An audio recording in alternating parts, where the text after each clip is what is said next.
আচ্ছা, এই যে আপনি বলছেন 5টি গরু কেটে খাওয়াবেন, হ্যাঁ। আসলে কি খাওয়াবেন নাকি এটা শুধু লোক দেখানোর জন্য বলা? না না, সত্যিই খাওয়াবো। আমি কেন লোক দেখাবো কেন? আমার কবরে কি লোক যাবে নাকি? আমি যদি না খাওয়াই, যদি এরা মিলে যায়, তাইলে জনগণ না আমাকে জুতার মালা পরাবে, ওখানে মেসেজ দিবে, অনেক বাজে কথা বলবে না? আমি কি এত বোকা নাকি? 5টা গরু না, বেশি খাওয়াবো। খাবারের রিজিক দাদা হচ্ছে উপরে বসে আছে, আমি তো উসিলা ভাই। টাকা মানুষ কবরে নিয়ে যায়।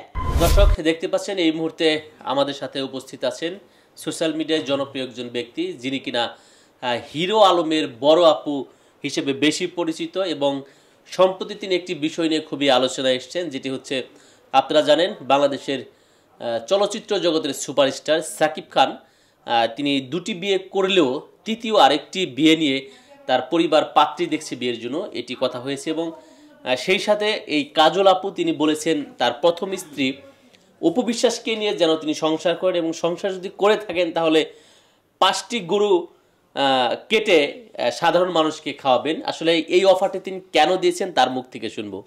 আচ্ছা, আপনি যে সাকিব খান এবং অপু বিশ্বাসের বিয়ে যদি একই সাথে হয়, মানে সংসার করে তারা, তাহলে আপনি যে গরু কেটে খাওয়াতে চেয়েছেন, এটা আসলে কেন? আসলে এটা ভালো লাগার থেকে। সাকিব খান মানুষ কিন্তু খারাপ না, ভালো মানুষ। আর অপু বিশ্বাসও খুব ভালো। আজকাল মেয়েরা তো অপু বিশ্বাসের টাকার অভাব নাই, রূপের অভাব নাই, তার নামের অভাব নাই, তাই না? সে ইচ্ছে করলে কিন্তু অনেক ভালো ছেলেও পায়, কিন্তু সে সেটা করে নাই।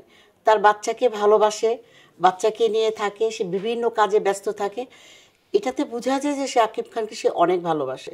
সবচেয়ে বড় ব্যাপার, তার স্বামীকে ভালোবাসে, শাকিব খানকে ভালোবাসে, সেটা বোঝা যায়। তার সম্বন্ধে কিন্তু কোনো বদনাম করে না। ইভেন তাকে, তার ব্যাপার নিয়ে কিন্তু সবসময় থাকতেছে। এই জিনিসগুলো ভালো লাগা। আর আমি আসলে চাই যে বাচ্চাটাকে নিয়ে যদি দুজন একসঙ্গে হয়ে যেত, দুজনের ভালোবাসা পেত। এইটার জন্য আমি চাচ্ছি যে 5টা গরু না, আরো বেশি লাগলে বেশি দিব ভাইয়া। আচ্ছা, এই যে অপু বিশ্বাস যদি সাকিব খানের সাথে মিলে যায় 5টা গরু দিবেন, হ্যাঁ। বুবলিও তো সাকিব খানের স্ত্রী, তাহলে তার বেলায় কেন নয়? আমার একজনের একজনকে ভালো লাগে। যেমন বুবলি আসলে অপু বিশ্বাস বিয়ে হয়েছে সেটা জানার পরে আসছে। অপু বিশ্বাস যখন বিয়ে করছে তখন কিন্তু শাকিব খান কাউকে বিয়ে করে নাই, তাই না? ও কিন্তু ফার্স্ট ওয়াইফ।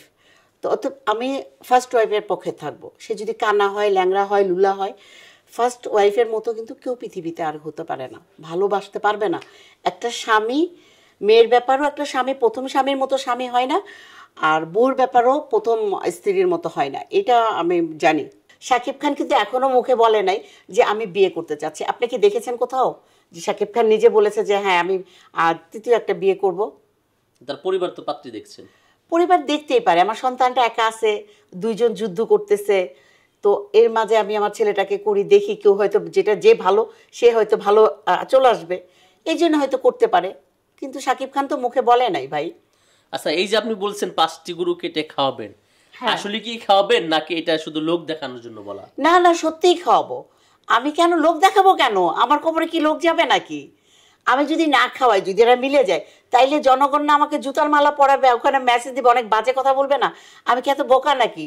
5টা গরু না, বেশি খাওয়াবো। খাবারের রিজিক দাদা হচ্ছে উপরে বসে আছে, আমি তো উসিলা ভাই। টাকা মানুষ কবরে নিয়ে যায়। খাওয়াইতে তো আনন্দ, কে কারে খাওয়াইতে পারে? আপনি 1 কাপ চা খাওয়াবেন কাউকে, আপনি নিজে খুব আনন্দ পাবেন। কিন্তু কারো কাছ থেকে 1 কাপ চা খাবেন, তখন নিজেরে কিন্তু চোর মনে হবে। আমি খাওয়াইতে পারলে তো আমি খুশি হব। আর আমি তো বলিনি অপু বিশ্বাসে খাওয়াবো। এদের দুজনকে স্টেজে বসায় রেখে আমি অসহায় মানুষদের খাওয়াবো। আর তেলের মাথায় তেল দেবো না, কোনো কুটিপতিরে খাওয়াবো না, গরিব মানুষ খাওয়াবো। আপনি খাওয়াতে ভালোবাসেন মনে হয়, ভালোবাসি। এটা আমরা বুঝতে পারলাম। হ্যাঁ। যেমন এর আগে নির্বাচনে হিরো আলম যদি জয় লাভ করতে পারে, আপনি হ্যাঁ, 5টি আমি গরু কেটে খাওয়াতে হ্যাঁ চেয়েছিলেন, আমি খাওয়াইতাম ভাই। কিন্তু হয়নি, সেটা হয় খাওয়ানোর নাই, সুযোগ হ্যাঁ। হয়নি। হ্যাঁ। এবং সাকিব খানের জন্য আপনি একই অফার দিয়েছিলেন। আসলে সাকিব খানের জন্য এই অফার কেন? সাকিব খানেরও কি আপনি ভক্ত কিনা? হ্যাঁ, শাকিব খান মানুষ হিসেবে অনেক ভালো। কারণ আমি পার্সোনাল, তার সাথে পার্সোনাল আবার না, আলাদা কথা বলি। আমরা শুটিংয়ের সময়, দেবদাস ছবির সময়, অন্য অন্য সময় আমরা একসঙ্গে কথা বলেছি, আড্ডা দিয়েছি। খুব ভালো একটা মানুষ, আমার আমার কাছে খুব ভালো মানুষ। তার একটা বাজে কথা শুনি নাই, তার মুখে হাসি আছে, অন্যরকম একটা অদ্ভুত মানুষ। কাছের থেকে কেউ না দেখলে বুঝতে পারবে না মানুষটা কিরকম। মানুষটা অনেক ভালো। দর্শক, আপনারা যারা এই কাজলাপুর আগের ইন্টারভিউটি শুনেছিলেন যে 5টি গরু কেটে খাওয়াবেন, অনেকেই হয়তো কমেন্টস করেছিলেন আসলেই খাওয়াবেন কিনা, বা তিনি হয়তো আলোচনা থাকার জন্য এই কাজটি করছেন, কিন্তু ঘটনা আসলে তা না। আমরা তার সাথে কথা বলে সরাসরি জানতে পারলাম সত্যি যদি অপু বিশ্বাস এবং সাকিব খান এক হয়ে যায়, তিনি 5টি গরু কেটে সাধারণ মানুষকে খাওয়াবেন এমনটি প্রতিশ্রুতি দিয়েছেন এবং হ্যাঁ। তিনি সেটি করবেন করবো, এটি তিনি ইনশাআল্লাহ, বলেছেন। ইনশাআল্লাহ। তো আপনারা কারা কারা চান যে সাকিব খান এবং অপু বিশ্বাস এক হয়ে আবার সংসার করুক, আপনারা অবশ্যই আপনাদের মতামতটি কমেন্টস বক্সে জানিয়ে যাবেন। আজকের মতো বিদায় নিচ্ছি, আবারও দেখা হবে পরবর্তী কোনো ভিডিওতে। আল্লাহ